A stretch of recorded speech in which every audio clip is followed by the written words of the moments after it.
ध्यान दो।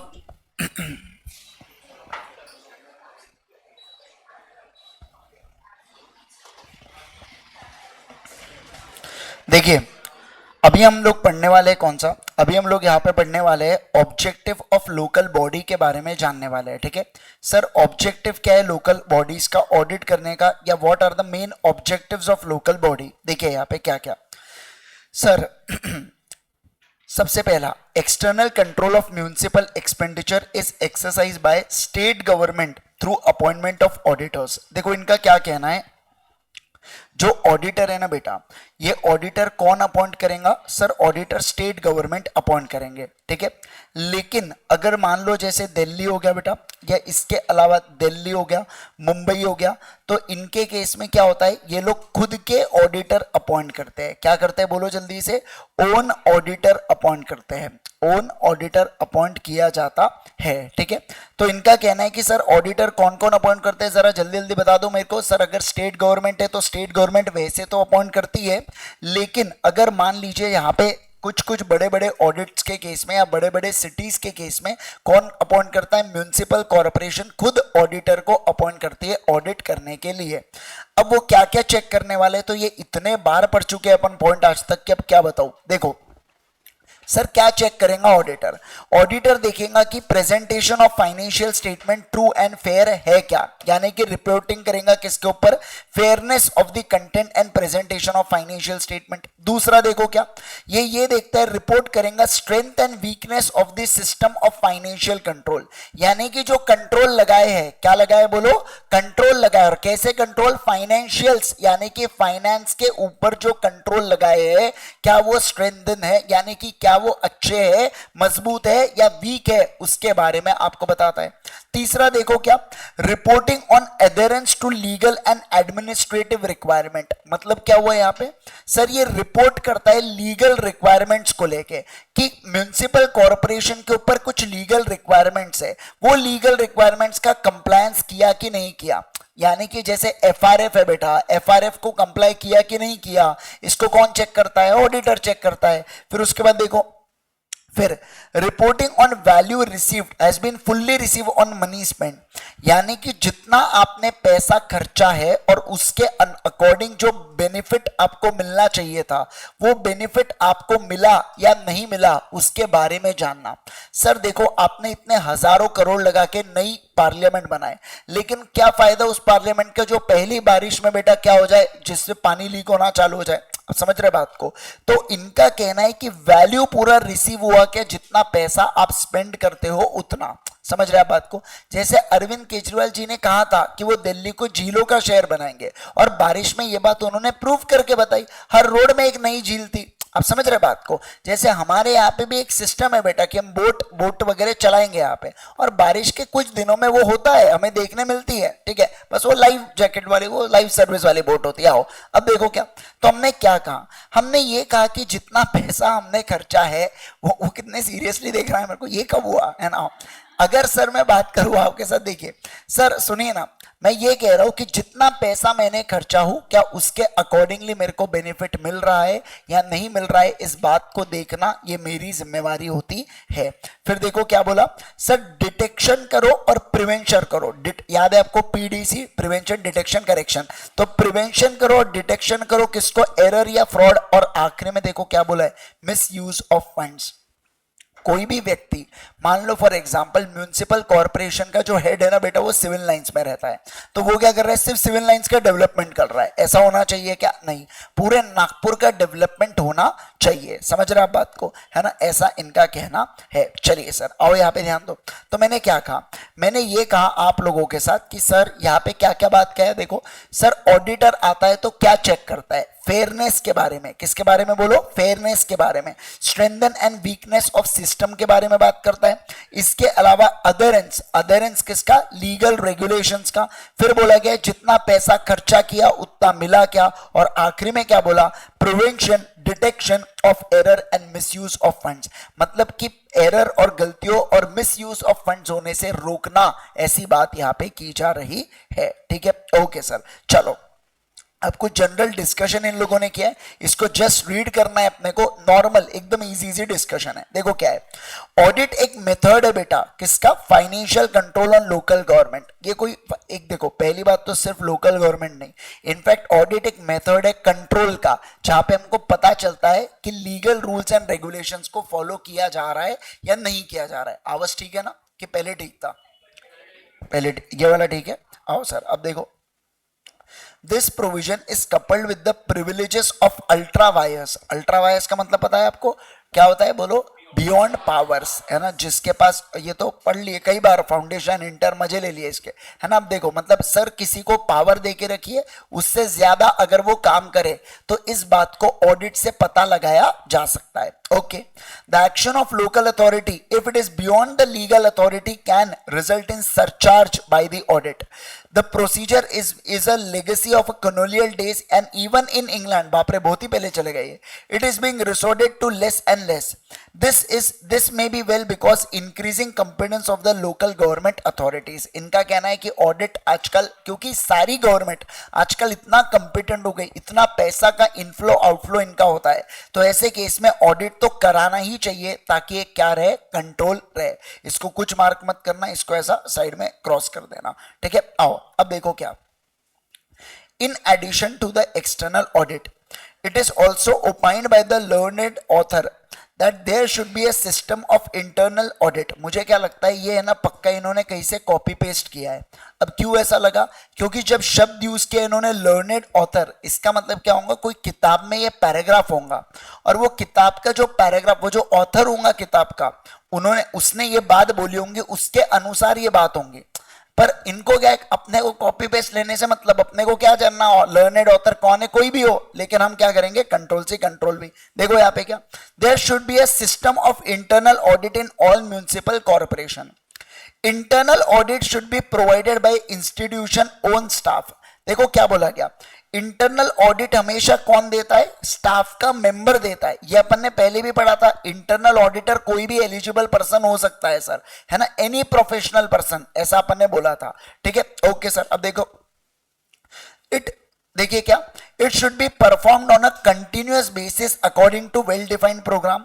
The external audit should be able to rely upon the work of internal auditor. Standard बता दो मुझे कौन सा है, ऐसे 610 बराबर of a complete system of internal financial control. Where there is no internal audit, as may happen in the case of small या poorly staffed municipalities, external audit himself has to do detailed checking. As described in the government audit above, increasing attention is being given to the what is described as value for money, यानी कि proprietary audit के तरफ अब बहुत ज्यादा importance बढ़ रहा है। इसलिए इनका कहना है audit तो कराना पड़ेगा। internal auditor है तो external auditor internal auditor की रिपोर्ट पे भरोसा करेगा, सर internal है ही नहीं तो external सब चीजें देखेगा, value for money है क्या, फलाना ढिमकाना, सब चीजें यही देखने वाला है यहाँ पे, ठीक है। Okay, this kind of audit focus on किसके ऊपर, assessment of whether urban institution are fulfilling responsibility with efficiency, economy and effectiveness. यही तो बात था परफॉर्मेंस ऑडिट का। अरे ये तीन ही तो बात की गई थी, देखो ना, नोन एज 3 E's, मतलब कौन से, इकोनॉमी, एफिशिएंसी और इफेक्टिवनेस, ठीक है। अब देखो सर आपने मार्क क्यों नहीं कराया, क्योंकि अगले पेज पे इन्होंने वही सब चीजें दे रखी है, ठीक है। आओ ध्यान दो यहाँ पे। अच्छा मुझे बताइए, अभी फिर से रिपीट हो रहा है सर, अपॉइंटमेंट कौन करता है लोकल, इसमें बताइए, एक तो स्टेट गवर्नमेंट, नहीं तो कुछ दिल्ली मुंबई में क्या ऐसा होता है, इनके खुद के ऑडिटर होते हैं। पढ़ो एक बार जल्दी से इसको, पढ़िए फटाफट, और ऐसा वो छोटा सा चार्ट बना लो। State government is generally in charge of audit, लेकिन बिगर म्यूनिसिपल में ये ओन ऑडिटर को अपॉइंट करते हैं। ऑडिटर देखो किससे कंसर्न होता है, ये वही वाली ऊपर वाली बात है, ये देखो यही वाली बात है बेटा, पढ़ो जल्दी जल्दी। पहला क्या है, fairness, strength and weakness, legal और वैल्यू फॉर मनी, और detect and errors and misuse of funds. अब देखो जो मैंने यहाँ पे लिख के रखा हूं 4 पॉइंट के, यहाँ पे audit of rules plus order लिखो, फिर यहाँ पे लिखो ऑडिट ऑफ सैंक्शंस, यहाँ पे लिखो audit of provision of fund, और यहाँ पे लिखो परफॉर्मेंस ऑडिट। और बता दो मुझे कहाँ देखे थे अपन ने, गवर्नमेंट ऑडिट में कहाँ देखे थे, बोलो, सेम चीज है। मैंने, अरे यार ये भी तो लोकल गवर्नमेंट ही है ना बेटा, तो गवर्नमेंट ऑडिट का ही पार्ट है ये भी, बस थोड़े से छोटे लेवल पर है और कुछ नहीं।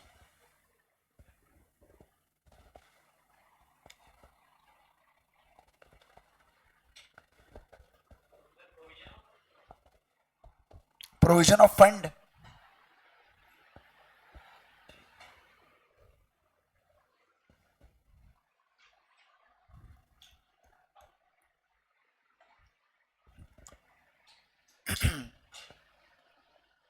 चलो डन है क्या? बोलो बेटा डन है क्या जल्दी से? Yes sir. चलिए आइए ध्यान दो। अब आ जाओ बात करेंगे किसके बारे में। ये बहुत ज्यादा सिंपल था। ऑडिट ऑफ किसके बारे में बताओ? Audit of municipal corporation. एक बार छोटा सा रिवीजन आपको करवा देता हूँ, फटाफट देखेंगे यहाँ पे। देखो क्या सर, ऑडिट किसके बारे में हम लोग बात कर रहे हैं यहाँ पे? सर हम लोग बात कर रहे हैं ऑडिट ऑफ लोकल बॉडीज के बारे में, ठीक है। क्विकली ध्यान देना, एक छोटा सा रिविजन करवा देता हूँ।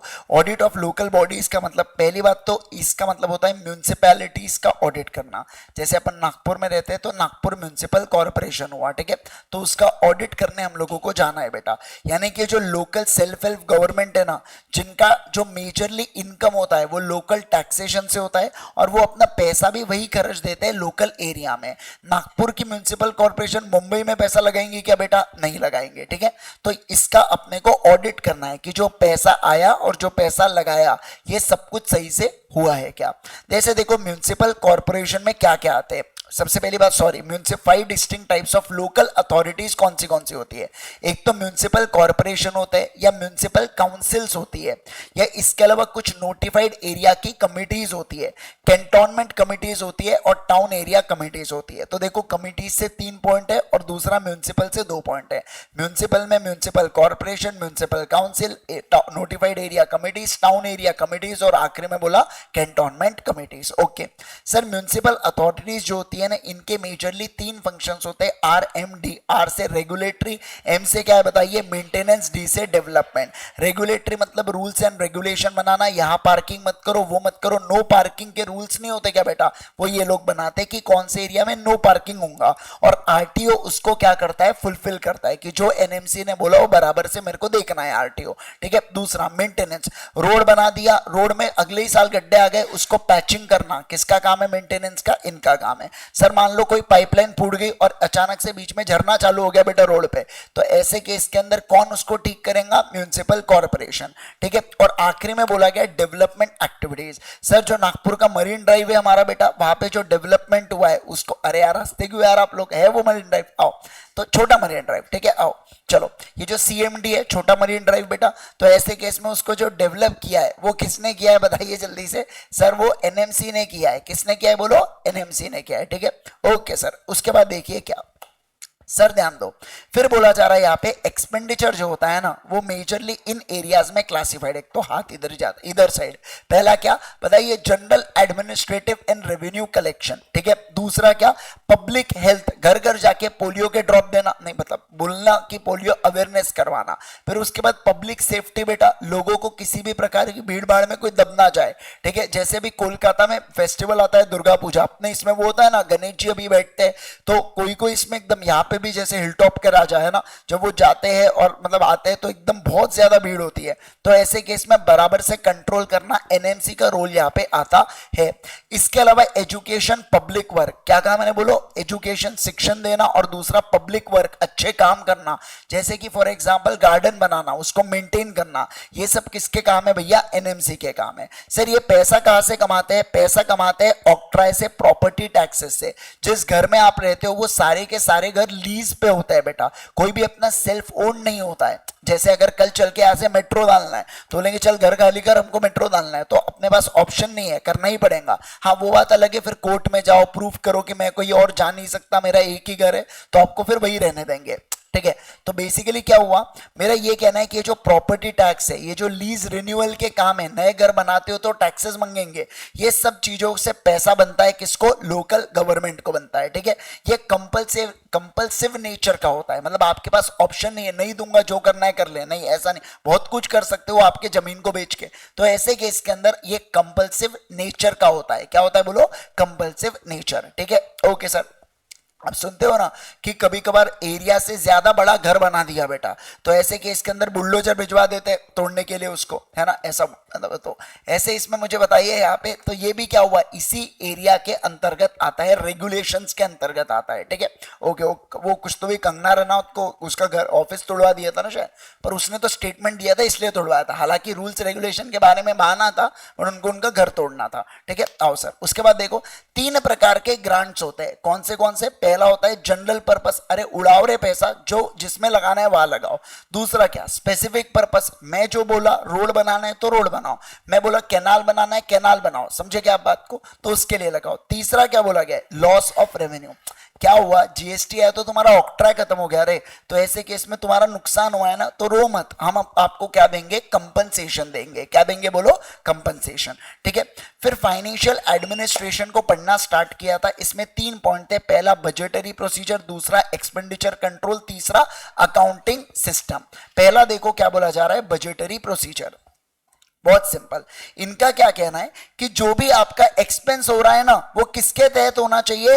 रूल्स के तहत होना चाहिए और विद इन लिमिट होना चाहिए। क्या कहा मैंने? बोलो सर, एक्सपेंसेस रूल्स के अनुसार भी हो और विद इन लिमिट भी हो, ठीक है, वो सब तो ठीक है, लेकिन उसके अनुसार और क्या बोला गया देखो, फिर बोला कि आपने बजट को बनाना चाहिए। बजट बनाने से 2 चीजें पता चलती है कि रेट ऑफ इनकम टैक्स कितना रखना है, कि कहां से अपने को इनकम आने वाली है, और सीलिंग क्या रहेंगी अपने कैपिटल के ऊपर, किसके ऊपर बताइए? अपने एक्सपेंडिचर के ऊपर, समझे आप बात को।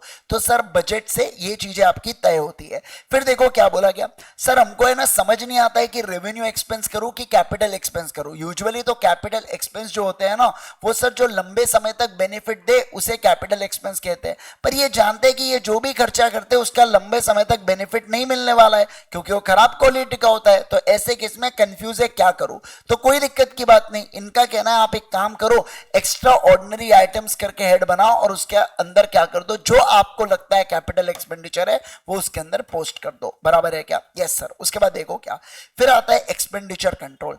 अब देखिए बड़े बड़े ऑर्गेनाइजेशन में होता है बेटा सेग्रीगेशन ऑफ ड्यूटीज वगैरह, बनाने वाला, लॉ बनाने वाला कोई और, लगाने वाला कोई और होता है। लेकिन state government, sorry local government एक छोटी ऑर्गेनाइजेशन है, यहां पे बनाने वाला लॉ और यूज करने वाला या चलाने वाला, सैंक्शन करने वाला एक ही पर्सन होता है। तो उसने सही से किया या नहीं किया, क्या कहा मैंने? बोलो, उसने सही से किया या नहीं किया, उसको देखने के लिए आप क्या करवाते हो? बोलो, एक्सपेंडिचर कंट्रोल करवाते हो। क्या करवाते हो? बोलो, एक्सपेंडिचर। सारे लोग बोलेंगे क्या करवाते हैं? Expenditure control. मतलब वो जो एक्सपेंसेस कर रहा है क्या वाकई में उसकी जरूरत थी या नहीं थी, उसको देखने के लिए एक्सपेंडिचर कंट्रोल करवाया जाता है।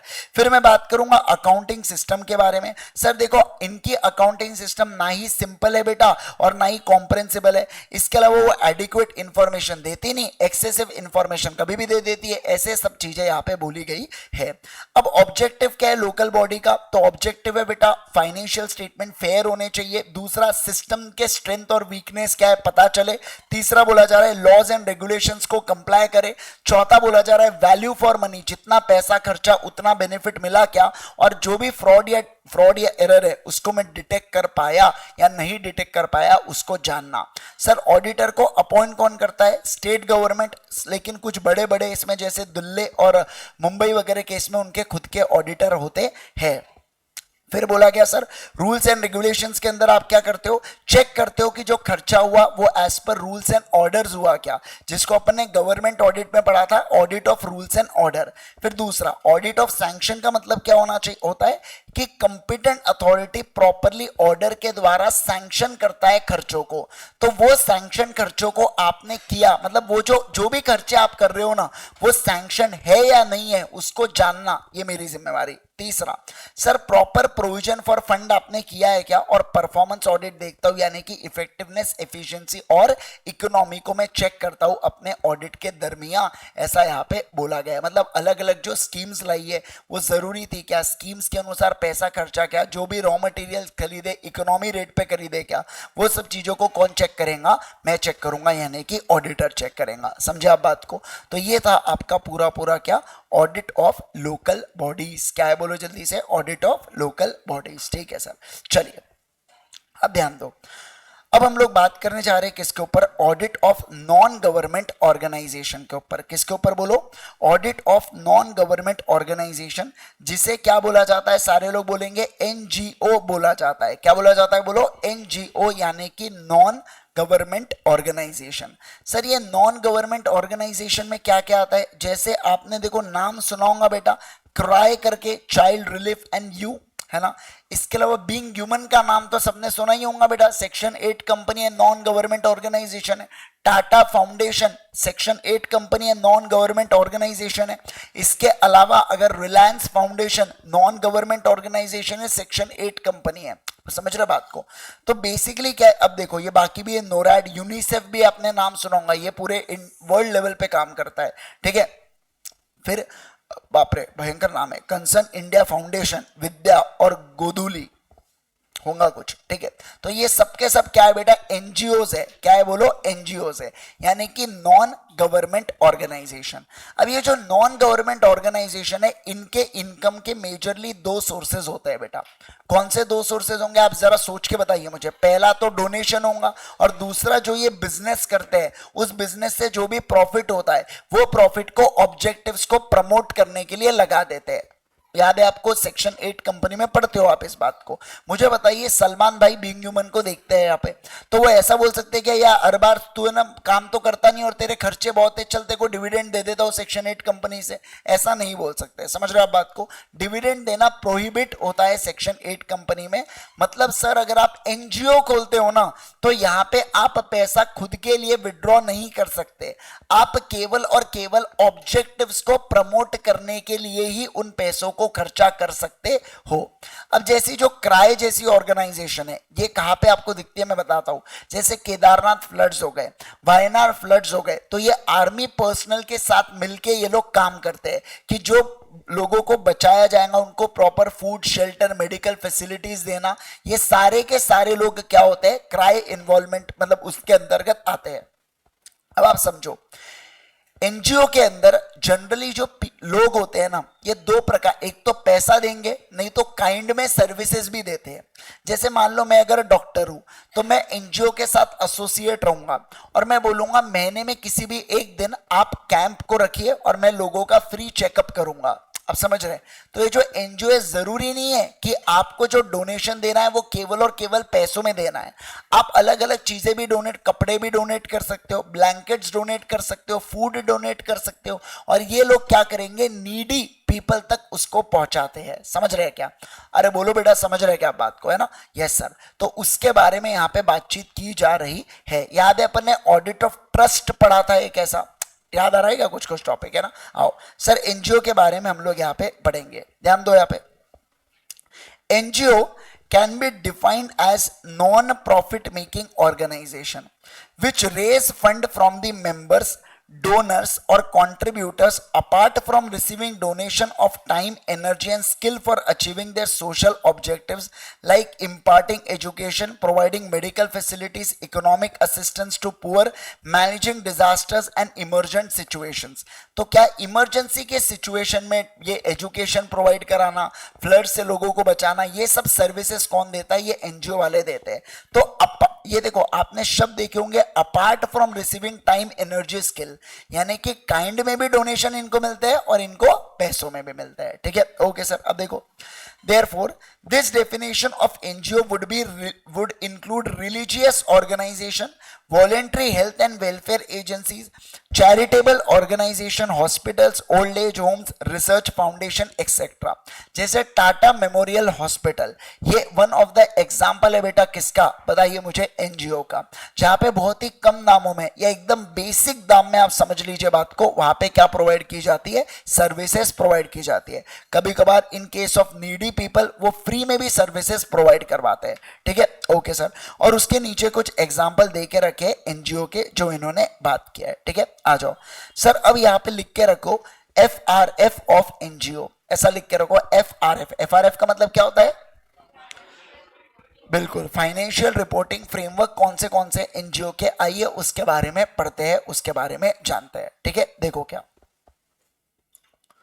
Sir NGO are generally incorporated as a देखो क्या, as a society under the society registration act 1860, या एज अ ट्रस्ट भी इनको किया जाता है under the Indian Trust Act या any other law for the timing in force, जैसे सेक्शन 8 ऑफ कंपनीज एक्ट के अंतर्गत भी एनजीओ बनते हैं। तो एनजीओ अलग अलग एक्ट के अंतर्गत बन सकते हैं, जैसे सोसाइटीज का हुआ तो सोसाइटी रजिस्ट्रेशन हुआ, सर ट्रस्ट हुआ तो पब्लिक ट्रस्ट एक्ट हो गया या इंडिया ट्रस्ट एक्ट हो गया।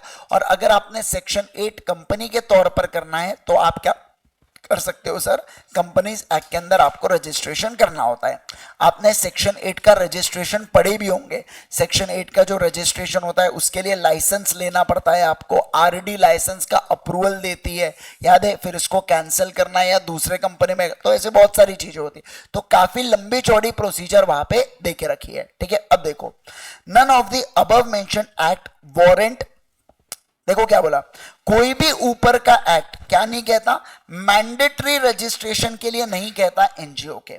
मतलब मैं ये कह रहा हूं कि एनजीओ को मैंडेटरी रजिस्टर करना जरूरी नहीं है, पर अब देखो याद है क्या, पार्टनरशिप को रजिस्टर करना जरूरी नहीं है, पर नहीं हुआ तो उसके कुछ डिस्क्वालिफिकेशन है, और ऐसे डिस्क्वालिफाई हम बोलेंगे भाई रजिस्टर ही कर लेता ना मैं, तो वैसा ही एनजीओ का है।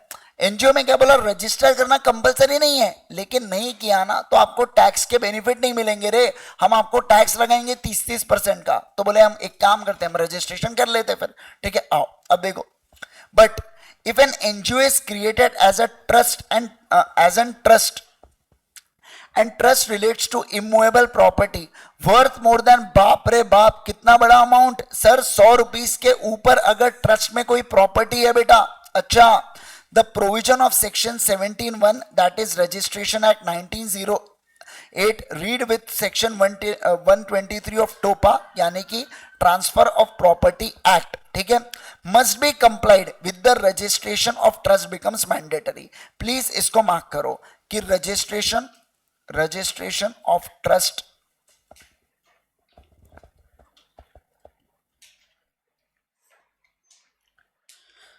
Mandatory, registration of trust mandatory कब, जब उसके अंदर इमूवेबल प्रॉपर्टी है कितने से ज्यादा, बोलो ना, 100 रुपए है ना, पक्का 100 है, बाप रे बाप क्या करेंगे इतने धनराशि का। चलो सर और ध्यान दो, और देखो क्या बोला गया, इन सम स्टेट्स जैसे महाराष्ट्र गुजरात, ये तो आगे ही है बेटा लॉ बनाने के लिए, where public trust act have been passed by such as Bombay public trust act, all charitable trust are to be registered under the specific trust act. मतलब बोल के क्या रखा है कि अगर आपके स्टेट में कोई स्पेसिफिक ट्रस्ट एक्ट है तो आप वो स्पेसिफिक ट्रस्ट एक्ट के अंदर खुद को रजिस्टर करना। जैसे महाराष्ट्र में बॉम्बे पब्लिक ट्रस्ट एक्ट है तो मैं कहूंगा आप बॉम्बे पब्लिक ट्रस्ट एक्ट में खुद को रजिस्टर करना, ठीक है। ओके सर, देखिए क्या, और सर इनकम टैक्स एक्ट 1961 में भी आपको क्या करना पड़ेगा, रजिस्टर करना पड़ेगा। तो देखिए मुझे बताइए यहाँ पे अपन ने क्या पढ़ा, वैसे तो कोई भी ट्रस्ट 3 जगह रजिस्टर हो सकता है, पहला क्या, पब्लिक सोसाइटी रजिस्ट्रेशन एक्ट, दूसरा क्या, इंडियन ट्रस्ट एक्ट, तीसरा बोला कंपनीज एक्ट, ठीक है। रजिस्ट्रेशन करना मैंडेटरी है क्या, नहीं सर, लेकिन अगर ट्रस्ट में प्रॉपर्टी कितने से ज्यादा है, 100 रुपए से ज्यादा है, इतनी ज्यादा प्रॉपर्टी, तो ऐसे केस में आपको रजिस्टर करना पड़ेगा। जब आप रजिस्टर, और फिर क्या बोला गया, अगर आपके स्टेट में स्पेसिफिक एक्ट है तो आप उसको इज्जत दो, लेकिन अगर स्पेसिफिक एक्ट नहीं है तो जिसका कोई नहीं होता उसका पब्लिक ट्रस्ट एक्ट तो होता ही है, तो ऐसे केस में आप क्या करो, उसमें रजिस्ट्रेशन कर लेना, ठीक है। ओके अब देखो क्या जबरदस्त पॉइंट बोला है, आपको मजा आ जाएगा। NGO registered under companies act, ये अपने बुक्स ऑफ अकाउंट्स को किसके हिसाब से मेंटेन करेंगे, section number 128 of Companies act, जो कहता है डबल एंट्री सिस्टम पे बनाना और सिंगल एंट्री नहीं, अक्रूवल, हाँ डबल एंट्री और अक्रूवल बेसिस के ऊपर आप बना लेना अकाउंट्स को। लेकिन सर देखो सुनो, अगर आप नहीं हो कंपनीज एक्ट में ना तो आप अक्रूवल में बनाओ कि कैश में बनाओ, हमें कोई लेना देना नहीं। अब समझे क्या, फिर से सर देखो क्या, अगर मुझे बताओ एनजीओ आपका कंपनीज एक्ट में आता है तो आप किसको फॉलो करेंगे 128, यानी कि अक्रूवल होगा, डबल एंट्री सिस्टम होगा, बराबर है सर। इसके अलावा अगर कोई अदर चीज है, क्या है बोलो जल्दी से, अदर चीज है, तो मुझे बताओ आप कैश में बनाओ या आप अक्रूवल में बनाओ, उससे कोई फर्क पड़ता है क्या? नहीं सर, कोई फर्क नहीं पड़ता है, ऐसा यहां पे बोला गया। फटाफट इसको बना लो जल्दी से, किताब के अंदर आपकी ये चीजें होनी चाहिए बेटा, फटाफट।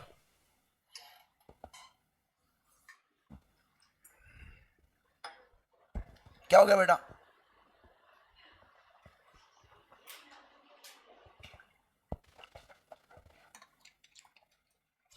आओ चले अगले पॉइंट पे, बोलो बेटा अगले पॉइंट पे चले क्या? आओ सर, अब देखो क्या बोला जा रहा है सर। अब ये बात कर रहा है sources of funds and application of funds के बारे में। किसके बारे में बोलो? Sources and application. सोर्सेस का मतलब क्या होता है बताइए जरा, पढ़ा है आप लोगों ने यार, प्लीज ऐसे मत करो। सोर्सेस का मतलब क्या होता है? जहां से पैसा आता है कि जाता है? आता है, उसे सोर्सेस बोला जाता है। अच्छा आपका ऐसा है कि आप पूछो सर हम जवाब देंगे, हम एफर्ट्स नहीं, ऐसा क्या? आओ। और दूसरा एप्लीकेशन का मतलब क्या? जहां पैसा लगाया जाता है कि आता है? लगाया, हाँ लगाया जाता है, उसे क्या बोला जाता है? एप्लीकेशन ऑफ फंड्स बोला जाता है। चलो सर, अब लोगों को मतलब सॉरी एनजीओ को कहां कहां से पैसा आने वाला है, आइए इसके बारे में बात करेंगे। ठीक है, देखो सुनो, द मेन सोर्सेस, सबसे ज्यादा इंपॉर्टेंट सोर्सेस अगर इनको आता है ना, वो है बेटा क्या? ग्रांट्स एंड डोनेशन, जिसका जवाब आप मेरे को बहुत पहले दे चुके हो। और दूसरा देखो, इनके फंड रेजिंग प्रोग्राम्स भी होते हैं बेटा, याद करना टप्पू सेना ने प्रोजेक्ट रोशनी किया था, फंड रेजिंग प्रोग्राम था वो भी। ठीक है, यस सर। क्या पंखा चाहिए तुमको? तो बंदी तो है, कौन सा? कितने पंखे है वहां पे एक ही जगह यार? सब बंद कर दो पंखे, सिर्फ एसी चलाओ। देखो फंड रेजिंग प्रोग्राम्स, फिर ये लोग एडवर्टाइजमेंट करते हैं, फीस फ्रॉम मेंबर्स लेते हैं, टेक्निकल असिस्टेंट फीस देते हैं सर्विसेज रेंडर्ड के लिए, subscription gift, sale of product, क्या प्रोड्यूस या पब्लिकेशन। जैसे बीइंग ह्यूमन 100 रुपए की टी शर्ट 2000 में बेचता है, तो 1900 रुपए जो कमाया बेटा, वो भी क्या है बताइए मुझे जल्दी से? कमाई का जरिया है। ठीक है, प्रोजेक्ट रोशनी हुआ सर, ये एडवर्टाइजमेंट्स भी करते हैं। ठीक है, एडवर्टाइजमेंट्स का मतलब क्या होता है? जैसे मान लो मैं मैगजीन निकाल रहा हूं, तो मैगजीन में आप अगर शॉप ओनर हो, तो मेरी मैगजीन तो बहुत सारे लोगों में सर्कुलेट हो रही है, तो मैं बोलूंगा देखो एडवर्टाइजमेंट का एक स्पेस है, दे रहे क्या एडवर्टाइजमेंट तो बताओ, लेकिन उसके लिए क्या देना पड़ेगा? पैसा देना पड़ेगा। तो ये इनके पूरे कमाई के जरिए होता है। ठीक है, आओ अब एक एक कमाई के जरिए को थोड़ा सा जो इंपॉर्टेंट है उसको ब्रेक करके देखते हैं। यहाँ पे देखो क्या बोला गया, यहाँ पे पहला बोला गया डोनेशन एंड ग्रांट्स के बारे में। किसके बारे में बोला गया? बोलो, डोनेशन एंड ग्रांट्स के बारे में। जो नेचर क्या है उसका बताइए? प्रमोटर कंट्रीब्यूशन का नेचर है। सर आप खुद सोच के देखो, अगर कोई ऐसा डोनेशन या ग्रांट है जो प्रमोटर कंट्रीब्यूशन, मतलब आप एक प्रकार से कैपिटल बोल सकते हैं कि इसको शेयर कैपिटल जैसा, अरे बोलो ना, तो क्या मैं इसको पीएनएल के क्रेडिट में डालना चाहिए या कैपिटल अकाउंट में डालना चाहिए? Capital account. तो यहां पे कैपिटल अकाउंट को कॉर्पस फंड बोला जाता है। क्या बोला जाता है? बोलो, कॉर्पस फंड। ऐसा कुछ पढ़ा है आप लोगों ने इनकम टैक्स में?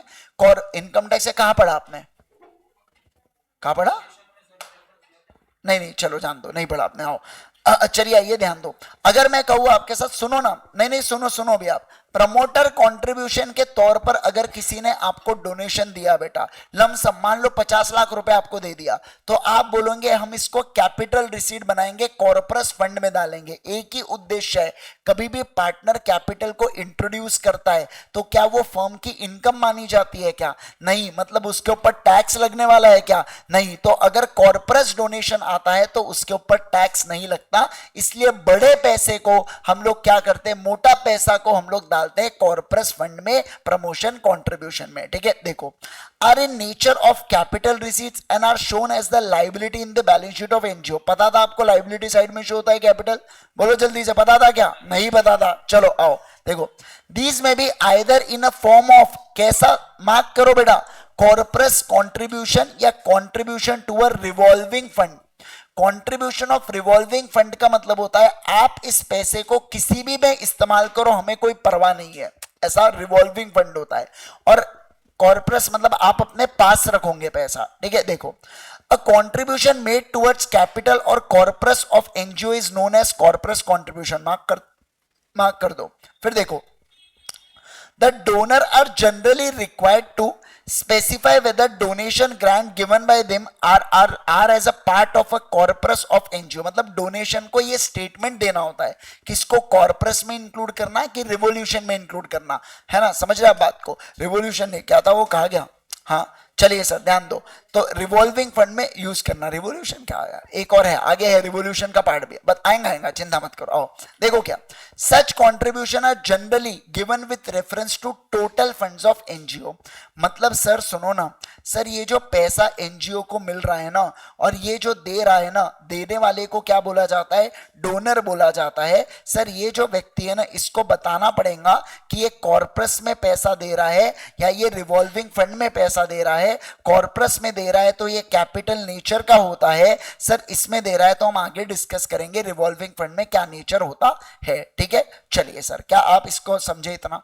सारे लोग बोलो एकदम क्लियर है अभी तक. ओके सर, दूसरा पॉइंट देखिए क्या, income tax act section number 11 1D of income tax क्या स्टेट करता है कि सर जो वॉलेंट्री कॉन्ट्रीब्यूशन होते हैं मेड विथ अ, देखो क्या, specific direction that they shall be part a form of corpus. मतलब कि सर अगर कोई कॉर्पस में पैसा आया ना, आप इसको इंक्लूड ही मत करना कंप्यूटेशन ऑफ टोटल इनकम में. मतलब सर इसके ऊपर इनकम टैक्स नहीं लगता. क्या नहीं लगता बोलो, इनकम टैक्स नहीं लगता. समझे क्या? अरे बोलो जल्दी से, समझे क्या? क्यों? अरे लॉजिक बताया आपको क्यों, क्योंकि ये कैपिटल नेचर का होता है, कैपिटल अकाउंट में जा रहा है तो कभी भी उसके ऊपर टैक्स नहीं लगता. अगला देखो क्या, द ऑब्जेक्ट ऑफ कॉन्ट्रीब्यूशन या ग्रांट्स टुवर्ड्स कैसा फंड है, देख लो यहाँ पे, रिवॉल्विंग फंड है ना, इज टू रोटेट. रिवॉल्विंग का मतलब क्या होता है, रोटेट. रिवॉल्विंग का अर्थ ही होता है रोटेशन. तो ये क्या बोल रहा है, इसका पर्पस होता है टू रोटेट द अमाउंट. इसका पर्पस क्या है, टेम्पररी लोन बांटना to from the fund to other NGO या beneficiaries for the project and then recover the loan as given to the temporary loans and again so on. मतलब देखो क्या बोला गया यहाँ पे, सर रिवॉल्विंग फंड का काम क्या होता है.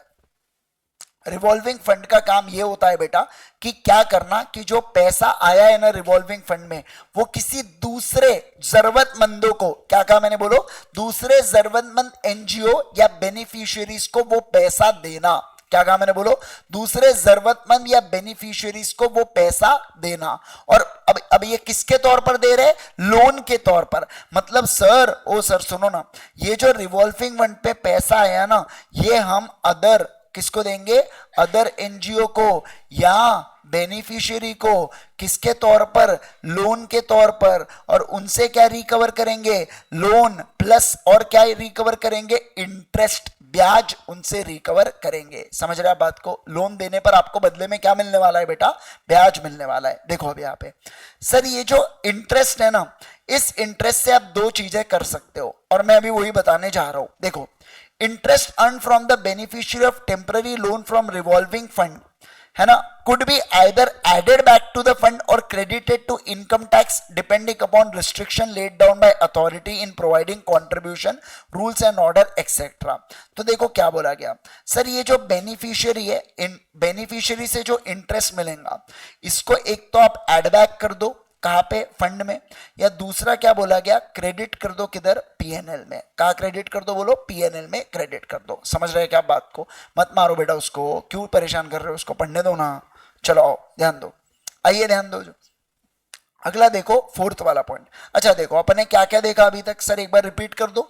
सर जो पैसा आता है डोनेशन का, वो कौन से तौर पर आता है बताइए, नेचर ऑफ प्रमोटर कंट्रीब्यूशन के तौर पर आता है, जिसको प्यार से अपन ने क्या नाम दिया है, कॉर्पस फंड नाम दिया है. ठीक है. फिर दूसरा, सर ये वॉलेंटरी कंट्रीब्यूशन जो कैपिटल नेचर के होते हैं, इसे सर इसके ऊपर क्या इनकम टैक्स लगता है क्या, नहीं सर नहीं लगता. सर ये जो पैसा है ना रिवॉल्विंग फंड में भी आ सकता है. रिवॉल्विंग फंड का काम क्या होता है, दूसरे किसी एनजीओ को या जो भी जरूरतमंद है उसको लोन देना, बाद में उनसे लोन प्लस इंटरेस्ट रिकवर करना. अब जो बेनिफिशियरी को लोन दिया उस पे ही इंटरेस्ट आता है, दूसरे एनजीओ से देने वाले लोन, दूसरे एनजीओ को जो मैंने लोन दिया उनसे मैं इंटरेस्ट नहीं लेता हूं। क्यों? क्योंकि उनका भी ऑब्जेक्टिव सोसाइटी को अच्छा करना ही होता है। तो मुझे जो इंटरेस्ट मिला बेनिफिशियरी से, उस इंटरेस्ट को मैं क्या करूंगा, एक तो रिवॉल्विंग फंड में ही ऐड कर दूंगा, नहीं तो मैं उसको क्या करूंगा बोलो, इनकम टैक्स अकाउंट के पीएनएल में क्रेडिट करूंगा और उसके ऊपर टैक्स भर दूंगा। ठीक है, अभी तक क्या सारे लोगों को एकदम क्लियर है? अगला पॉइंट देखो, आपको समझ गया होगा। सर अगर आपको ग्रांट मिलता है किसके लिए? स्पेसिफिक असेट को एक्वायर करने के लिए, तो आप अपने उस ग्रांट्स को यूज करोगे किसके लिए बताइए मुझे? वो असेट को एक्वायर करने के लिए। अब समझे क्या? जैसे फॉर एग्जांपल एक एनजीओ हॉस्पिटल है, मैंने उसमें पैसा दिया कि तुम इससे लेटेस्ट मशीनरी को परचेस करो, जो भी लेटेस्ट, मान लो अलग अलग मशीन, वो ऐसा होता नहीं क्या मशीन जैसे बॉडी जाती है अंदर, क्या बोलते हैं उसको, एमआरआई मशीन है ना, एमआरआई स्कैन। अब मैं कहा कि आप, अरे यार तो याद नहीं आया मेरे को एग्जैक्टली, अब सुनो ना, तो ये मशीन को एक्वायर करने के लिए मैंने पैसा दिया, तो आप मेरे पैसे से एमआरआई मशीन ही लेना, समझे क्या? आप वो खुर्चा मत कर लेना डॉक्टर वाली, लेटने वाली, वो सब नहीं चाहिए अपने को। क्या मशीन किस, जो स्पेसिफिक असेट के लिए पैसा दिया उसी के लिए इस्तेमाल करो, किसको? हमारे पैसों को। आओ देखो क्या रीड करेंगे, कम ऑन। द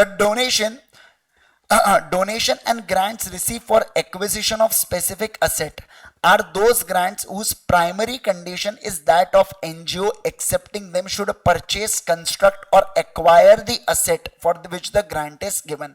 मतलब जिस पर्पस के लिए पैसा आया है वो पर्पस के लिए उसका इस्तेमाल करो। फिर देखो क्या, many a times NGO receive contribution in kind, कभी कभार काइंड में भी मिलता है।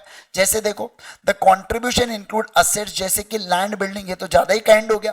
फिर व्हीकल, ऑफिस इक्विपमेंट हो गया, आर्टिकल्स हो गया, स्टेशनरी जैसे food, books, building materials, clothes, beds, raw material, training purpose के लिए वुल, रीड, क्लोथ, ये सब चीजें में मिलती है, जिसका अगेन आप इस्तेमाल कर सकते हो अच्छे एरियाज में। फिर देखो, the area of application of fund में क्या क्या आता है? एस्टैब्लिशमेंट कॉस्ट आता है। एस्टैब्लिशमेंट कॉस्ट मतलब आपके एनजीओ में लोग काम करते होंगे बेटा, तो उनको सैलरी भी आपको देना पड़ेगा। उन देखो, एनजीओ में कोई व्यक्ति वॉलेंटरी काम कर रहा है तो ठीक है, लेकिन कोई व्यक्ति अगर उसका गुजारा होने वाला है तो उसको अपन सैलरी देंगे, जो एस्टैब्लिशमेंट कॉस्ट का पार्ट होता है। इसके अलावा ऑफिस एंड एडमिनिस्ट्रेटिव एक्सपेंसेस आते हैं, मेंटेनेंस एक्सपेंसेस आते हैं, प्रोजेक्ट के एक्सपेंसेस आते हैं, चैरिटी, डोनेशन, कॉन्ट्रीब्यूशन भी आपको करना होता है। अच्छा, ये तो मुझे पता ही नहीं था कि चैरिटी, डोनेशन, कॉन्ट्रीब्यूशन करना होता है। एनजीओ पता था आपको एक्सपेंसेस होंगे एनजीओ के? नहीं सर। ठीक है, okay, done done done done. चलो देखो क्या क्या बोला अपन ने कि सर ये सारे खर्चे होते हैं किसके, बताइए ना जल्दी से, एनजीओ के। ओके सर, अब देखो क्या, अब बात करेंगे प्रोविजन रिलेटिंग टू ऑडिट से रिलेटेड बात करेंगे कि सर ऑडिट के है ना कुछ खास प्रोविजन है जिसको लेके हमको क्या करना है, जिसको लेके हमको बातचीत करना है। देखिए यहाँ पे क्या, sir auditor of NGO registered under Society registration Act और Indian Trust Act are normally appointed by management of society. क्या बोला यहाँ पे, बोलो सर। जो ऑडिटर होता है ना, किसका ऑडिटर बताइए जल्दी से। सर देखिए, रुको रुको रुको सर, अगर एनजीओ है और ये सुनो ना, सोसाइटी रजिस्ट्रेशन एक्ट या इंडियन ट्रस्ट एक्ट के तहत आई है, तो कौन अपॉइंट करता है? मैनेजमेंट अपॉइंट करता है, मैनेजमेंट अपॉइंट करता है। ठीक है, okay sir. Auditor of NGO registered under section 8, ये कौन अपॉइंट करने वाला है? सर मेंबर्स अपॉइंट करते हैं। कंपनी के केस में कौन अपॉइंट करेगा, बोलो? मेंबर्स। अब देखो, some of the statutes such as Companies Act, Foreign Contribution Regulation Act, Income Tax Act require that accounts of NGO are to be audited and submit to prescribed authorities, and failure to do so can lead to forfeiture of exemption and benefits। जैसे foreign contribution act का मतलब मैं आपको बताता हूँ क्या हुआ है। बेसिकली आजकल के ज़माने में कैसा हो गया है कि बहुत ज़्यादा टेररिज्म को प्रमोट करने के लिए क्या होता है, बाहर से जो पैसा है ना वो चैरिटी के तौर पर रजिस्टर्ड एनजीओ को आता है, और एनजीओ बताती है कि हम एजुकेशन के लिए उसको यूज़ कर रहे हैं, और जबकि उसको यूज़ करती है टेररिज्म को प्रमोट करने के लिए। लिए। तो इसलिए क्या बोला गया है कि ये FCRA, ये जो FCRA एक्ट है ना, इसके अंदर ऑडिट कराना जरूरी है कि क्या पर्पस से पैसा आया था और उसी पर्पस से यूज हुआ कि नहीं हुआ, उसको देखने के लिए आप ऑडिट करवाते हो। आप समझे क्या मैं जो कह रहा हूं आपसे बात को, है ना? Yes sir. देखो यहाँ पे इन केस ऑफ एनजीओ या PDS different statutes have specified audit report.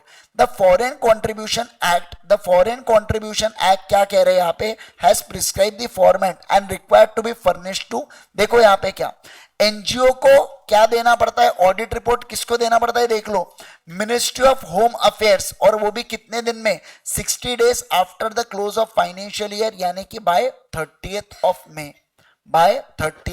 मे। आप मुझे बताइए एनुअल रिटर्न भी 60 डेज के अंदर दिया जाता है बेटा, 30th ऑफ मे तक।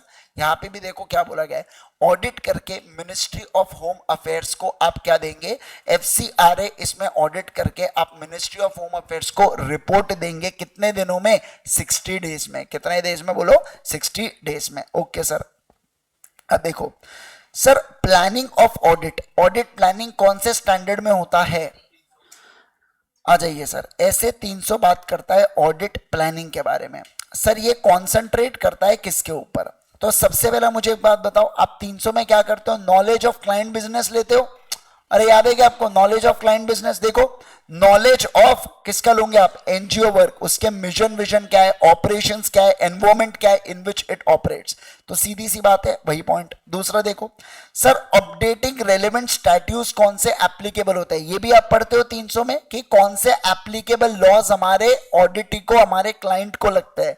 तो आप पढ़ोगे किसके बारे में, देखो FCRA के बारे में, society registration act, income tax act और रूल्स एंड रेगुलेशंस के बारे में। तो पहला क्या बोला, जब हम प्लान कर रहे हैं एनजीओ का ऑडिट, तो पहला बोला गया क्या चेक करो sir, knowledge of client business लो, यानी कि नॉलेज ऑफ एनजीओ वर्क लो। दूसरा क्या बोला, कौन से रूल्स एंड रेगुलेशंस एप्लीकेबल होते हैं वो देखो। अब तीसरा देखो क्या, तीसरा इसके लीगल फॉर्म को चेक करो। लीगल फॉर्म को चेक करो का मतलब होता है, देखो MOA और AOA को चेक करो किसके, सोसाइटी के, अगर वो सेक्शन 8 में रजिस्टर्ड है तो। फिर देखो सर, जो एनजीओ का ऑर्गेनाइजेशन चार्ट है ना, उसको आप चेक करना, जैसे कि फाइनेंशियल और administrative manuals, project and programme guidelines, funding agency requirements, किस प्रकार से बजट बनाया जाता है। मतलब सर ये कहीं ना कहीं जो ऑर्गेनाइजेशन के अंदर इंटरनल कंट्रोल्स होंगे ना, उसको आप चेक करोगे मैनुअल्स के थ्रू, गाइडलाइंस के थ्रू, एजेंसी रिक्वायरमेंट्स के थ्रू, बजटरी प्रोसीजर के थ्रू। फिर बोला क्या, अब ये देखो क्या, मिनट्स ऑफ मीटिंग को चेक करो। किसको चेक करो बोलो, मिनट्स ऑफ मीटिंग। सर किसकी मीटिंग की, board meeting, managing meeting, governing management, या जो भी मैनेजमेंट की मीटिंग हुई है और उसमें इन्होंने जो भी क्या लिए बताइए मुझे, डिसीजंस लिए हैं, उसको चेक करेगा कौन, ऑडिटर चेक करेगा। ठीक है। फिर देखो स्टडी, अब आ गया finally accounting system, internal control और इंटरनल चेक को देखो। फिर मटेरियलिटी लेवल्स, मुझे बताइए मटेरियलिटी कौन से स्टैंडर्ड में देखा है, ऐसे बोलो ना, ऐसे 320। ठीक है, यस। फिर nature and timing of reports and other communication, यानी कि ये ऑडिट रिपोर्ट के बारे में बात कर रहा है। और WR का मतलब होता है रिटर्न रिप्रेजेंटेशन, कौन से स्टैंडर्ड में, 580, बिल्कुल। और एक्सपर्ट का इन्वॉल्वमेंट देखो, और प्रीवियस ईयर का ऑडिट रिपोर्ट आप लोग देखने वाले हो। तो ये सारी चीजें होती है किसके अंदर, ऑडिट के अंदर, जो मुझे कंसिडर करना है। क्या करना है बोलो, कंसिडर। ये सारे पॉइंट्स अपन ने ऑडिट में पढ़े हुए, प्रीवियस ईयर के ऑडिट रिपोर्ट को देखने का, नई ऑडिट रिपोर्ट देने का, अकाउंट्स को चेक करो, इंटरनल कंट्रोल्स को चेक करो, लीगल फॉर्म को चेक करो, फिर इंटरनल कंट्रोल से रिलेटेड मिनट्स ऑफ मीटिंग को चेक करो। ये सारे पॉइंट्स देखे। मुझे एक बात बताओ, अगर एग्जाम में सवाल आया कि प्लानिंग किस तरीके से होती है, ऑडिटर किस पे कॉन्सेंट्रेट करेगा एनजीओ में, तो आपको क्या लिखना है, कोई भी 6 पॉइंट्स लिख के आने का प्लानिंग के। पहला क्या कि नॉलेज ऑफ एनजीओ का वर्क लो, दूसरा क्या उसके मिनट्स ऑफ मीटिंग लो, तीसरा क्या बोला गया उसके इजी वाले देखो ना, MOA AOA को देखो। फिर बोला गया रेलेवेंट स्टैट्यूज जो एप्लीकेबल हो रहा है वो देख लो। फिर क्या बोला है, मटेरियलिटी लेवल देखो, ऑडिट रिपोर्ट कब तक देखना है वो देख लो, और प्रीवियस ईयर ऑडिट रिपोर्ट को रेफर कर लो। 6-7 पॉइंट लिख दिए, किस्सा खत्म, और कुछ करने की जरूरत ही नहीं है। समझेगा बात को? Yes sir. चलिए आओ, अब ध्यान देना सर, ये जो ऑडिट प्रोग्राम है किस बारे में बात कर रहा हूं मैं, बोलो जल्दी से। Sir audit programme shall include sequential order of all assets, liabilities, income, expenses, ensuring no material item is omitted. तो क्या बोला सर, ऑडिट प्रोग्राम में ये सारी बातों के बारे में क्या होना चाहिए बेटा, डिस्कशन होना चाहिए। क्या कहा मैंने, बोलो। ऑडिट रिपोर्ट के अंदर ये सारे मैटर्स के ऊपर डिस्कशन होना चाहिए आपके ऑडिट प्रोग्राम में। सर ऑडिट प्रोग्राम क्या होता है, कौन से चैप्टर में देखा था, चैप्टर नंबर 2 में देखा था, याद है आपको। ऑडिट प्रोग्राम मतलब सेट ऑफ ऑडिट प्रोसीजर्स, जो ऑडिटर अप्लाई करने वाला है उसकी छोटी छोटी माइन्यूट डिटेल्स बनाना, उसे बोला जाता है ऑडिट प्रोग्राम। देखो स्ट्रैटेजी मतलब मैं कहां पहुंचना चाहता हूं, बराबर। फिर अपन ने दूसरा प्लानिंग देखा था, मैं वहां कैसे पहुंचूंगा, और प्लानिंग में जो स्टेप्स है उसकी छोटी छोटी डिटेल्स, उसे बोला जाता है ऑडिट प्रोग्राम, बराबर। आओ अब देखो क्या, ऑडिट प्रोग्राम में ये सारे बातों के बारे में डिस्कशन होना चाहिए, ठीक है। ये सारे बातों के बारे में डिस्कशन आप करोगे। कौन सी बातें, आ जाइए देखते हैं। पहला बोला गया ऑडिटर ने किसको चेक करना है, कॉर्पस फंड को। किसको चेक करना है, बोलो कॉर्पस फंड। मैंने आपको बताया जब भी, कॉर्पस फंड में पैसा डालना है कि नहीं डालना है, ये किसकी चॉइस होती है बेटा, donors choice, it's donor choice, है ना। तो डोनर की चॉइस है कि वो कॉर्पस फंड में पैसा डालना चाहता है या नहीं डालना चाहता।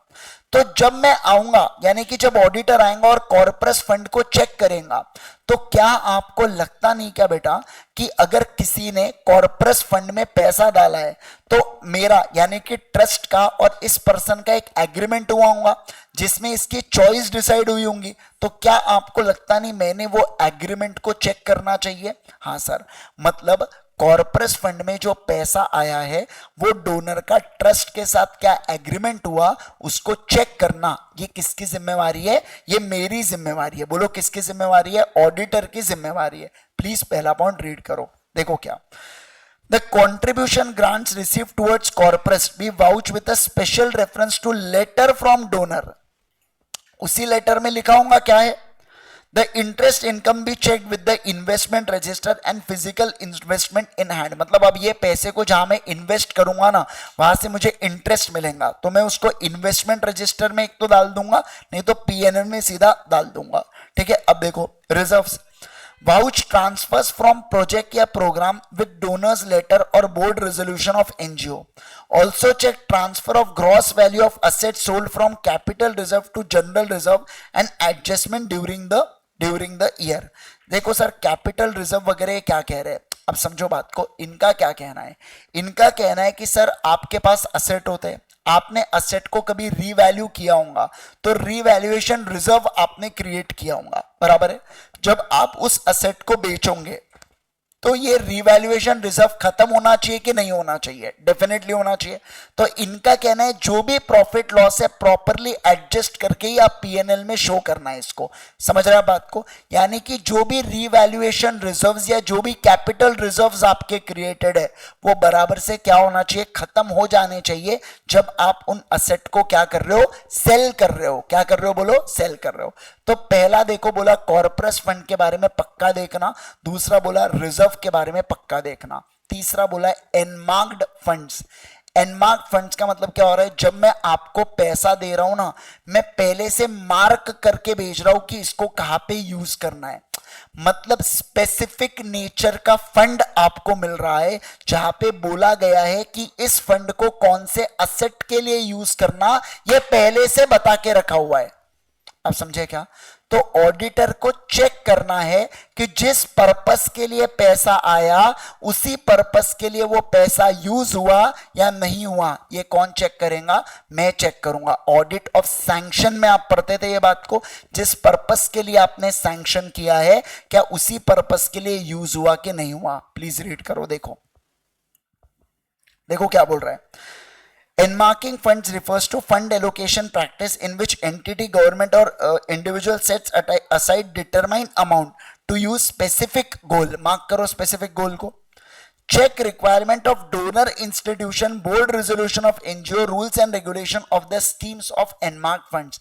यानी कि आपका जो एग्रीमेंट हुआ है ना डोनर के साथ, जिसने भी आपको पैसा दिया उनके साथ जो भी आपका एग्रीमेंट हुआ है उसको आप क्या करोगे बेटा, चेक करोगे। बोलो क्या करोगे, चेक करोगे। फिर देखो प्रोजेक्ट या agency balance, vouch disbursement and expenditure as per agreement with donors of each balances. मतलब क्या होता है, अगर मुझे एनमार्क्ड फंड मिला है तो मैं उसको लाइबिलिटी के तौर पर शो करता हूं पहले, कि वो जब कल चल के असेट कंस्ट्रक्ट होगा तो उसमें से ही पैसा होगा।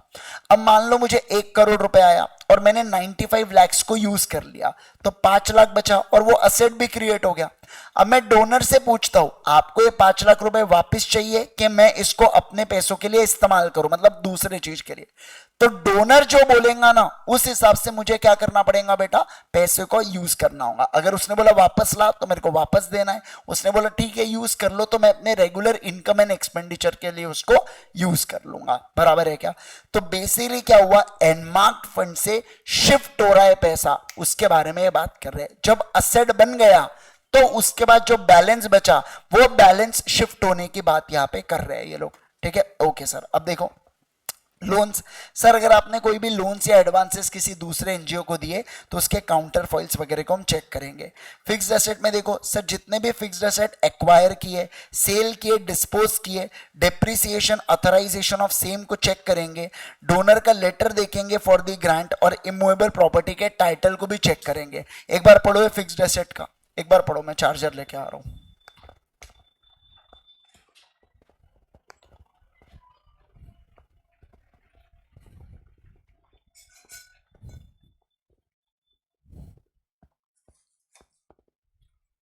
चार्जर नहीं है।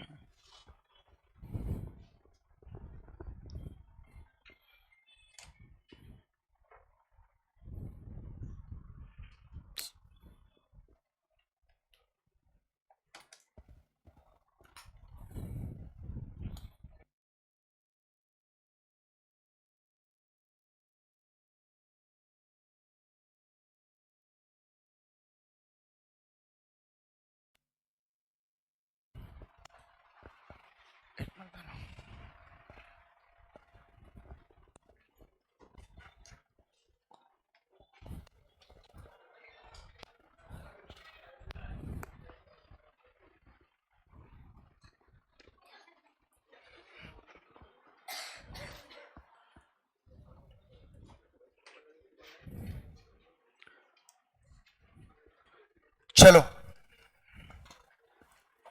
ध्यान दो सर, जितनी भी आपकी इन्वेस्टमेंट्स होती है, क्या कहा मैंने, बोलो, जितनी भी, सुनो ना ध्यान दो, जितनी भी सर इन्वेस्टमेंट्स होती है इसके लिए क्या बनाया जाता है, इन्वेस्टमेंट रजिस्टर बनाया जाता है। तो आपने चेक करना है कि एनजीओ की सारी इन्वेस्टमेंट जो है वो इन्वेस्टमेंट रजिस्टर में आई क्या, और इन्वेस्टमेंट रजिस्टर से अगर आपने उसको, अगर मान लो कोई इन्वेस्टमेंट को आपने बेच दिया है, वो पैसा आपके अकाउंट में आ गया है, तो वो क्या होना चाहिए, हमारे रजिस्टर से वैनिश ऑफ यानी खत्म हो जाना चाहिए। देखो सर इन्वेस्टमेंट, दिस इन्वेस्टमेंट को आप चेक करोगे और ये भी देखोगे कि ये प्रॉपर अप्रोप्रिएट अथॉरिटी के द्वारा हुआ है क्या, और बैंक अकाउंट में आपको प्रिंसिपल अमाउंट और इंटरेस्ट इसका मिल गया है क्या। जैसे एफडी है तो एफडी में जो प्रिंसिपल जमा किया वो भी, और उसके साथ जो ब्याज जमा हुआ होगा वो पैसा भी क्या आने वाला है, वापस आ जाने वाला है। ठीक है, फिर देखो क्या बोला गया, सर कैश इन हैंड को चेक करो बेटा कि कैश इन हैंड कितना, इंप्रेस्ड अमाउंट, इंप्रेस्ड अमाउंट कहां पढ़ते हो आप लोग, पेटी कैश में इंप्रेस्ड अमाउंट पढ़ते हो, इनिशियल अमाउंट, ओपनिंग बैलेंस, है ना। तो ये इस चीज को आप चेक करो। फिर बोला गया बैंक बैलेंस को एक बार रिकंसाइल करो, इन्वेंट्री को चेक करो, आपके पास कितनी इन्वेंट्री है, कितने क्वांटिटी में इन्वेंट्री है, ये सारी चीजों को चेक करो। फिर देखो क्या, प्रोग्राम एंड प्रोजेक्ट एक्सपेंसेस, ये थोड़ा सा इंपॉर्टेंट है, ध्यान दो। प्रोग्राम एंड प्रोजेक्ट एक्सपेंसेस का मतलब क्या होता है, जैसे फॉर एग्जांपल एक एनजीओ है बेटा, वो क्या करता है, वो यहाँ पे चैरिटी फ्रेंडली मैच खिलवाता है, किसके बीच में, प्लेयर्स के बीच में और एक्टर के बीच में। जैसे कि क्रिकेटर्स आएंगे और एक्टर्स आएंगे, फुटबॉल खेलेंगे, क्रिकेट खेलेंगे या कुछ ऐसा गेम खेलेंगे, और इसको देखने के लिए लोग आते हैं। तो जितना भी अब कलेक्शन होगा ना वो चैरिटी के लिए इस्तेमाल किया जाता है। ठीक है, तो ये क्या हुआ, प्रोजेक्ट या प्रोग्राम एक्सपेंसेस हो गए। क्या हो गए बोलो, प्रोग्राम। देखो ये आप सबसे पहली बार, अच्छा ये एक हुआ। दूसरा देखो क्या हो सकता है, दूसरा आपको एनमार्क्ड पैसा मिला हुआ है। क्या मिला है बोलो जल्दी से, एनमार्क्ड फंड्स आपको मिले हुए हैं। एनमार्क्ड फंड्स मतलब मैं जो आपको पैसा दे रहा हूं ना, इससे तुम एक बिल्डिंग बनाना, बराबर है ना। तो अब आप जानते हो कि जब भी डोनर पैसा देता है तो अपन उससे पहले ही एग्रीमेंट करवा लेते हैं किसको कॉर्पस में डालना है, रिवॉल्विंग में डालना है, एनमार्क फंड बनाना है, क्या करना है।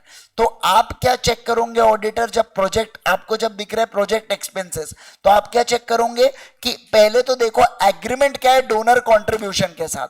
मतलब सर क्या वो यहाँ पे पर्टिकुलर प्रोग्राम या प्रोजेक्ट को सपोर्ट करने के लिए पैसा दिया था क्या, और जिसके लिए उसने पैसा दिया था उसी पर्पस के लिए यूज कर रहे हो क्या। समझे क्या आप बात को। मैंने बिल्डिंग बनाने बोला, आप उससे बास्केटबॉल कोर्ट नहीं बना सकते, टेनिस कोर्ट नहीं बना सकते, हॉस्पिटल की बिल्डिंग बना सकते। मतलब मेरा कहना है कि बिल्डिंग बनाने के लिए पैसा दिया तो उसी पर्पस के लिए इस्तेमाल करना, फूड स्टफ और बाकी सब चीजों के लिए इस्तेमाल मत करना। ठीक है, देखो in case of programme involving contracts ensure proper TDS is deducted. जैसे मैंने किसी मान लो कॉन्ट्रैक्टर को बेटा बिल्डिंग बनाने का काम दिया तो उसको पेमेंट करूंगा तो टीडीएस डिडक्ट होगा 194 सी के अंदर। आओ चलिए अगला देखो एस्टेब्लिशमेंट एक्सपेंसेस। देखो एस्टेब्लिशमेंट एक्सपेंसेस का मतलब क्या होता है कि सर मेरा जो स्टाफ है ना, क्या है बोलो, स्टाफ है ना, उससे रिलेटेड एक्सपेंसेस, क्या कहा मैंने बोलो, उससे रिलेटेड एक्सपेंसेस मैं करता हूं। जैसे कौन से होंगे, पीएफ के खर्चे होंगे, जैसे कौन से मैं एलआईसी निकाल के दूंगा, और बाकी एडमिन चार्जेस वगैरह जो होते हैं, रिफ्रेशमेंट के खर्चे हो गए, ये सब चीजें भी मैं करता हूं। तो इनका क्या कहना है, वेरीफाई करो कि PF, LIC, employ state insurance या एडमिनिस्ट्रेटिव चार्जेस जो भी आपने डिडक्ट किया है वो समय समय पर पीएफ अथॉरिटी के पास जमा होना चाहिए। क्या होना चाहिए बोलो, समय समय पर पीएफ अथॉरिटी के पास जमा होना चाहिए, ऐसा आपने चेक करना है। ठीक है सर, तो ये हुआ बेटा किससे रिलेटेड, ये हुए पूरे के पूरे, समझना खर्चों से रिलेटेड बात हुई है। किससे रिलेटेड बात हुई बोलो, खर्चों से रिलेटेड। अब ध्यान दो यहां पे, अब मैं बात कर रहा हूं receipt of income of NGO का। सर देखो कहां कहां से पैसा आने वाला है, तो सर पैसा आएगा प्रोजेक्ट या प्रोग्राम के लिए, ये रीड करो, कॉमन पॉइंट है।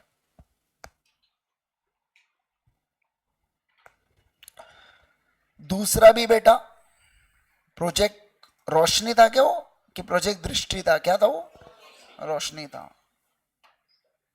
ठीक है, रोशनी।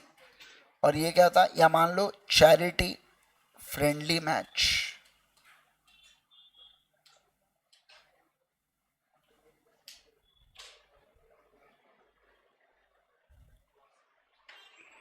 ठीक है, ये आता है सेकंड वाले केस में।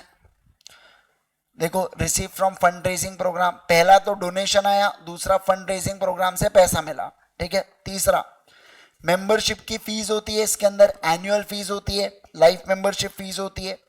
इसके अलावा सब्सक्रिप्शन का पैसा, सब्सक्रिप्शन मतलब जो मैगजीन्स वगैरह में इशू करता हूं बेटा टाइम टू टाइम, या कुछ अलग अलग चीजें, तो सब्सक्रिप्शंस का पैसा मिलता है उसमें। ठीक है, और आखिर में अगर मैंने कुछ इन्वेस्टमेंट कर रखा हो तो मेरे को क्या मिलेगा, इंटरेस्ट और डिविडेंड मिलने वाला है। ठीक है, ये सब मेजरली इनकम के सोर्सेज है।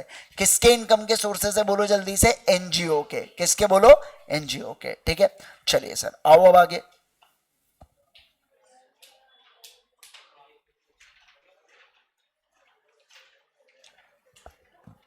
सुनो, audit of trust and society, यहां पे होमवर्क मार्क करो इसको। अब आप बोलोगे क्या बात कर रहे सर, जमेगा, बताता हूं। एनजीओ, जो अपन ने अभी एनजीओ पढ़ा ना बेटा, पेज नंबर 9.61 है मेरे, इसमें आखिरी टॉपिक होगा आपके इसमें। 6 में नहीं है ना, हाँ, उसको होमवर्क मार्क करो। सेम बातें हैं जो मैंने अभी आपको पढ़ाया ना, सेम देखो, चैरिटेबल इंस्टीट्यूशन ट्रस्ट, और वो याद है आपको चैरिटी वाला भी एक पॉइंट पढ़ा था अपन ने, अरे ऑडिट ऑफ चैरिटेबल इंस्टीट्यूशन, तो एनजीओ प्लस चैरिटेबल इंस्टीट्यूशन मिलके ये टॉपिक है, वही टॉपिक है सेम, बस हेडिंग अलग है, और वो क्या है, ट्रस्ट एंड सोसाइटी का। यहाँ पे सेक्शन 8 कंपनी नहीं आएगा, सिर्फ ट्रस्ट और सोसाइटी एक्ट आने वाला है, बराबर है क्या। बाकी टॉपिक बिल्कुल जो का मतलब बिल्कुल सेम है, एज इट इज सेम है। देखो ट्रस्ट है, सोसाइटी है, as it is same amount रहने वाला है यहाँ पे। ठीक है, चलो सर, मुझे अभी आपको अभी अभी पढ़ाने की तो इच्छा है मेरी, आपकी नहीं।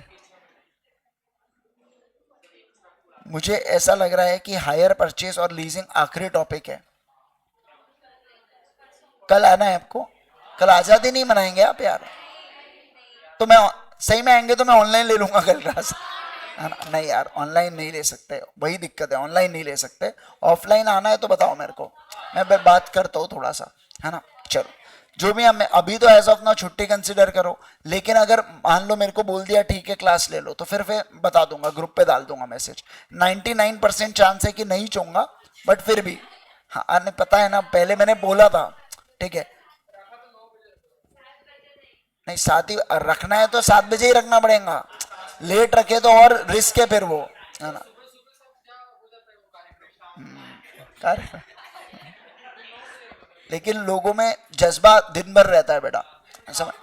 सुबह लोग वो सेलिब्रेट करते हैं, फिर बाद में लोग आज़ादी को सेलिब्रेट करते हैं, है ना? तो ऐसा है ना, ऐसा है, तो इसलिए थोड़ा सा अलग अलग जज्बा है दोनों समय, है ना? चलिए कल तो वो भी घूमेंगे ना बेटा बाइक पे हॉर्न बजा के, छपरी गैंग्स, है ना? यस चलिए सफेद कपड़ा पहन के और बड़ा सा झंडा लेके, है ना?